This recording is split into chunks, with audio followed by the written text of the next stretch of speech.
नमस्कार बच्चों, कैसे हैं आप लोग। उम्मीद है आप लोग अच्छे से होंगे। आज हम डिस्कस करेंगे वर्ग 8 विषय विज्ञान का दहन और ज्वाला टॉपिक।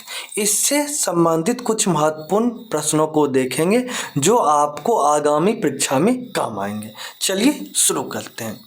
पहला प्रश्न है, कोयला कौन पदार्थ है। ऑप्शन है दाह्य पदार्थ और दाह्य पदार्थ, ज्वलनशील पदार्थ। डी ऑप्शन है ए तथा सी।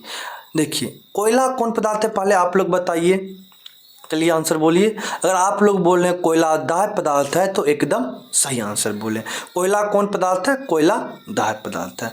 जो पदार्थ जल जाता है, यानी जो पदार्थ जलता है, जलकर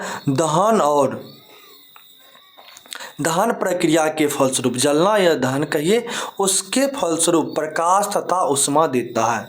प्रकाश और उष्मा देता है, उसको दहन प्रक्रिया कहते हैं। तो कोयला हमारा कौन पदार्थ है, दाह्य पदार्थ, क्योंकि यह जलकर प्रकाश और उष्मा देता है। और दाह्य पदार्थ क्या हो गया, जो पदार्थ नहीं जलता है, जैसे पत्थर हो गया और दाह्य पदार्थ। अगला प्रश्न है हमारा, वह न्यूनतम ताप जिस पर कोई पदार्थ जलना प्रारंभ कर देता उसे कहते हैं। ऑप्शन ए ज्वलनता, बी दावानल, सी माचिस, डी रासायनिक क्रिया। तो जिस न्यूनतम ताप पर कोई पदार्थ जलना प्रारंभ कर देता है उसे ज्वलन ताप कहते हैं। अब हमने एक लकड़ी ले लिया, लकड़ी का टुकड़ा ले लिया और पेट्रोल ले लिया। अब देखिए, अब हम लकड़ी का टुकड़ा जला रहे हैं, तो कम से कम हमको 3-4 माचिस का तिल्ली जलाना पड़ेगा लकड़ी का टुकड़ा जलाने के लिए। जबकि पेट्रोल में सिर्फ हम एक ही माचिस का तिल्ली जला लें और हल्का सा टच कर दें तो पेट्रोल जलना शुरू कर देगा। यानी लकड़ी को जलाने के लिए हमको ज़्यादा उष्मा देना पड़ेगा, जबकि पेट्रोल को जलाने के लिए लकड़ी की अपेक्षा कम उष्मा देना पड़ेगा। तो अब यहाँ पे हमने क्या समझा कि अगर लकड़ी को जलाना है तो ज़्यादा उष्मा देना पड़ेगा, यानी लकड़ी को जलाने के लिए ज्वलन ताप अधिक है, जबकि पेट्रोल का ज्वलन ताप कम है। ठीक, अब यहाँ पर हमने उसी बात को लिखा है, ज्वलन ताप पदार्थ की प्रकृति पर निर्भर करता है। अब देखिए, एक भीगा हुआ कागज़ है, एक सूखा हुआ कागज़ है। जलाने के लिए किसको ज़्यादा उष्मा देना पड़ेगा, इसको सूखा कागज़ को थोड़ा सा उष्मा देंगे ये आग पकड़ लेगा, जबकि भीगा हुआ कागज़ को जलाने के लिए हमको ज़्यादा उष्मा देना पड़ेगा। तो पानी पहले सूखेगा, उसके बाद फिर कागज़ जलेगा। तो भीगा हुआ कागज़ का ज्वलन ताप अधिक है, सूखा हुआ कागज़ का ज्वलन ताप कम है। यहाँ पे वह जिस पदार्थ का जितना कम ज्वलन ताप होगा, यानी जिस पदार्थ का जितना कम ज्वलन ताप होगा वह उतना अधिक जल्दी जलना प्रारंभ कर दे। यानी जो पदार्थ जितना जल्दी जले वो उसका ज्वलन ताप उतना कम होगा। क्यों? क्योंकि यहाँ पर हमने एक लकड़ी का टुकड़ा ले लिया और एक केरोसिन तेल ले लिया, तो एक माचिस तिल्ली जलाएंगे उससे आग कर लेगा, लेकिन लकड़ी को जलाने के लिए हमको 3-4-5 तिल्ली कम से कम खर्च करना पड़ेगा तब जलेगा। तो लकड़ी का ज्वलन ताप अधिक है, केरोसिन का ज्वलन ताप कम है। अगला प्रश्न है, दहन एक रासायनिक अभिक्रिया है जिसके लिए आवश्यक है। बहुत इंपॉर्टेंट क्वेश्चन, ध्यान दीजिएगा। ए ज्वलनशील पदार्थ का होना, बी ज्वलन ताप तक पहुंचने का उपाय, सी हवा की जरूरत, डी इनमें से सभी। अब इसमें प्रश्न क्या कह रहा है, दहन एक रासायनिक अभिक्रिया।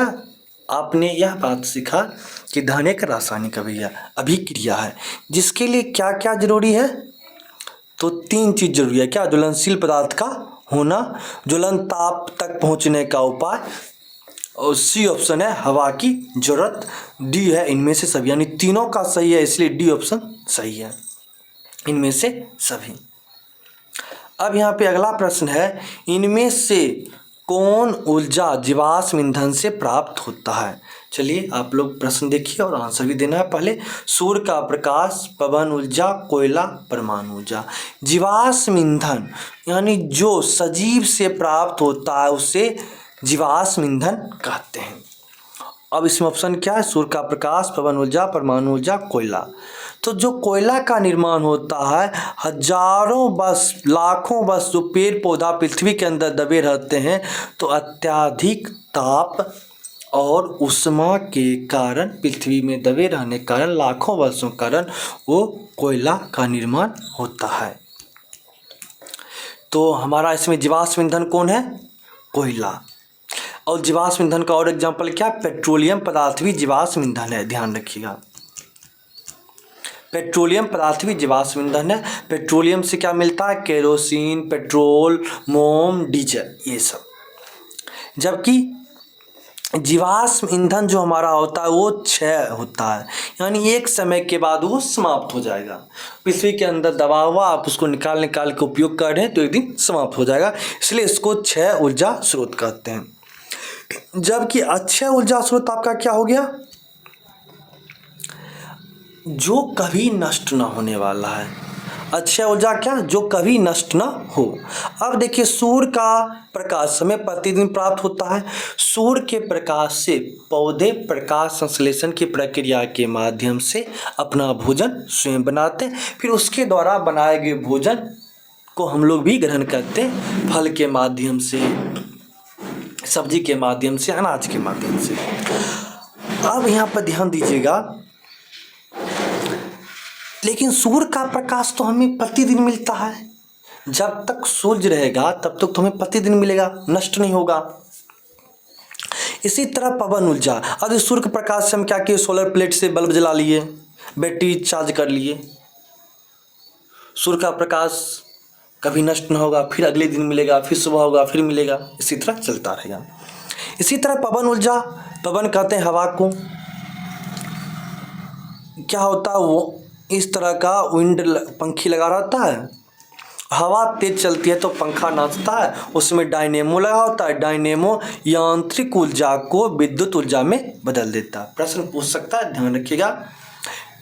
ये जो हमारा टरबाइन है, हवा बहेगी स्पीड से तो ये चारों पंखी नाचेगा, इसमें डायनेमो लगा हुआ है। डायनेमो क्या करेगा? ये जो घूम रहा है उससे विद्युत ऊर्जा बनाएगा, तो ये हवा भी कभी नष्ट ना होने वाला है। तो ये सभी अक्षय ऊर्जा, ठीक। परमाणु ऊर्जा अक्षय ऊर्जा में नहीं आएगा, न जीवाश्म ईंधन में आएगा, ठीक। चलिए अगला प्रश्न आप लोग पहले बताइए, माचिस की तिल्ली पर कौन सा पदार्थ लगा होता है? ऑप्शन है पोटेशियम क्लोरेट, लाल फास्फोरस, सफ़ेद फास्फोरस, डी इनमें से कोई नहीं। तो आप में से बहुत लोग बोलेंगे कि माचिस की तिल्ली पर लाल फास्फोरस लगा होता है, तो आप गलत बोल रहे हैं। ये कह रहा है माचिस की तिल्ली पे, माचिस की डिब्बी पे नहीं कह रहा है, माचिस के तिल्ली पे कह रहा है, जिसको आप डिब्बा से निकाल के और जलाते हैं।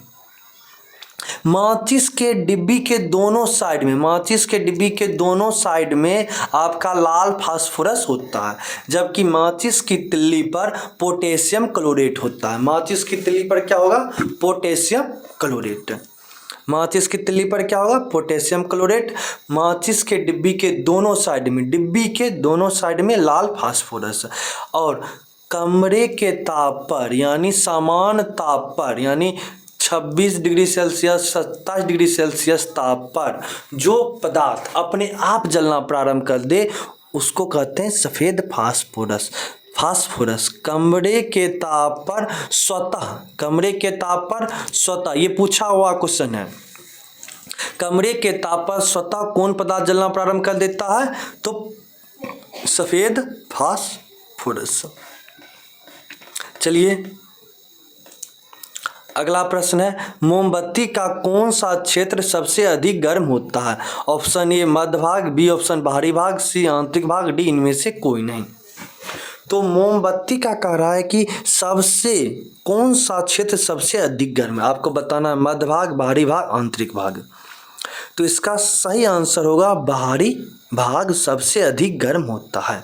आइए इसको एक बार और अच्छे से क्लियर कर लें। यहाँ पर देख सकते हैं मोमबत्ती जल रही है, मोमबत्ती की ज्वाला के विभिन्न क्षेत्र बताए गए हैं। ये हमारा जो नीला नीला आप देख रहे हैं बाहरी भाग में, वो हमारा बाहरी भाग है। उसके बाद लाल पीला वाला जो भाग देख रहे हैं वो मध्य भाग है। कौन भाग है? मध्य भाग। और जो ये यहाँ पे जो एक भाग देख रहे हैं वो है आंतरिक क्षेत्र, ठीक। अब यहाँ पर देखिए, हवा सबसे अधिक भारी भाग को मिलता है, इस कारण से ये पूर्ण दहन का क्षेत्र बनता है। इसको बाह्य क्षेत्र कहते हैं। इसका रंग नीला होता है, सबसे गर्म भाग होता है। अब मध्य भाग में आते हैं। मध्य भाग का रंग होता है आपका लाल पीला। मध्य भाग का रंग कैसा होता है? लाल पीला। ये बाहरी भाग की अपेक्षा कम गर्म होता है। अब देखिए सबसे कम गर्म कौन होता है? यहाँ पे मोमबत्ती जल ही नहीं रहा है, तो इस कारण से सबसे कम गर्म क्षेत्र होता है। ये बिना जली मोमबत्ती का सबसे आंतरिक क्षेत्र होता है, इसका रंग काला होता है। यहाँ से विभिन्न प्रकार के प्रश्न बनाए जा सकते हैं। अगर आपने इस बात को समझ लिया तो फिर आपको रटने की जरूरत नहीं पड़ेगी। अब देखिए ये क्वेश्चन एक बार सीवी रमन एग्जाम में भी पूछा हुआ है। उसके बाद बिहार या किसी भी आप बिहार से, राजस्थान से, उत्तर प्रदेश से हो, यहाँ से भी आपको, अगर आप राष्ट्रीय आय संवेदा छात्रवृत्ति परीक्षा की तैयारी कर रहे हैं तो यहाँ से आपको प्रश्न आने की संभावना एकदम है। और ये बहुत सारे कॉम्पिटिटिव एग्जाम में भी आजकल पूछा जाने लगा है। प्रश्न है अग्निशामक यंत्र में पाया जाता है। Option A sodium bicarbonate, B sulphuric अम्ल, सी हाइड्रोक्लोरिक अम्ल, डी एक से अधिक।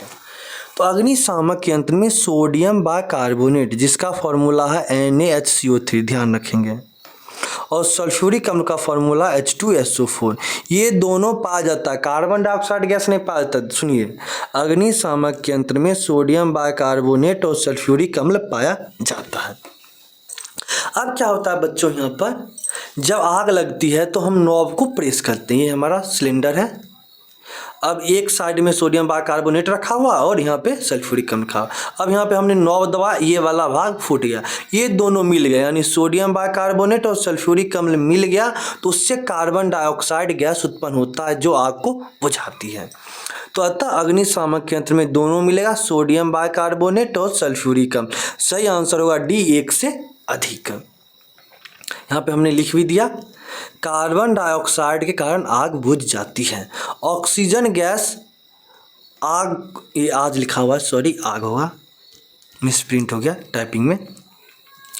कार्बन डाइऑक्साइड के कारण आग बुझ जाती है। ऑक्सीजन गैस आग को जलाने में मदद करती है, ध्यान रखेंगे। हाइड्रोजन गैस ज्वलनशील पदार्थ है। अगर आपसे पूछेगा कि हाइड्रोजन गैस दाह्य पदार्थ है या अदाह्य पदार्थ है तो क्या करना है? हाइड्रोजन गैस दाह्य पदार्थ है, लेकिन आग को जलाने में मदद नहीं करता है, ध्यान रखेंगे। आग को जलाने में मदद कौन करता है? ऑक्सीजन गैस, लेकिन ऑक्सीजन गैस जलता नहीं है, सिर्फ सहायता करता है। यह उसी तरह है कि एक आदमी है जो बीमार है, ठीक, कोई आदमी है बीमार है, उसको कोई देखने आया, उसके बगल में सेब था, उसको अब इतना भी हिम्मत नहीं है कि अभी उसको डॉक्टर सेब खाने से मना किया, तो जो उसको देखने आया उसको वो सेब दे देगा लेकिन खुद नहीं खाएगा। तो बीमार क्या हो गया? Oxygen gas. सेब क्या होगी? जो बाहर से व्यक्ति आया है वो हमारा है हाइड्रोजन गैस, यानी इसको खिला देगा, यानी इसको जला देगा लेकिन स्वयं नहीं जलेगा, यानी खिलाने में मदद करेगा लेकिन स्वयं नहीं खाएगा। इसी तरह ऑक्सीजन गैस स्वयं नहीं जलता है। ऑक्सीजन गैस अज्वलनशील यानी अदाह्य पदार्थ है, लेकिन यह जलने में मदद करता है, ध्यान रखेंगे, यह जलने में मदद करता है।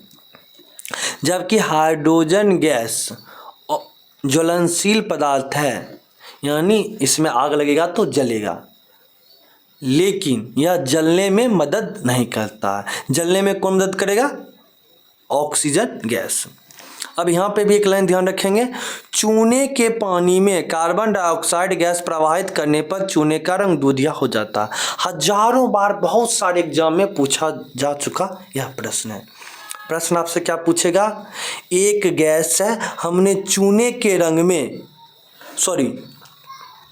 चूना आप लोग जानते हैं दीवार पोतने में काम आता है। चूना को पानी में घोल लिया गया तो उसको कहते हैं चूने का पानी। अगर पानी में चूना डाल देंगे तो क्या हो जाएगा? चूने का पानी। देखिए अब एक बार फॉर्मूला सुन ले, सिर्फ चूना का फॉर्मूला पूछे तो कैल्शियम ऑक्साइड, चूने का पानी का फॉर्मूला पूछे तो कैल्शियम हाइड्रोक्साइड,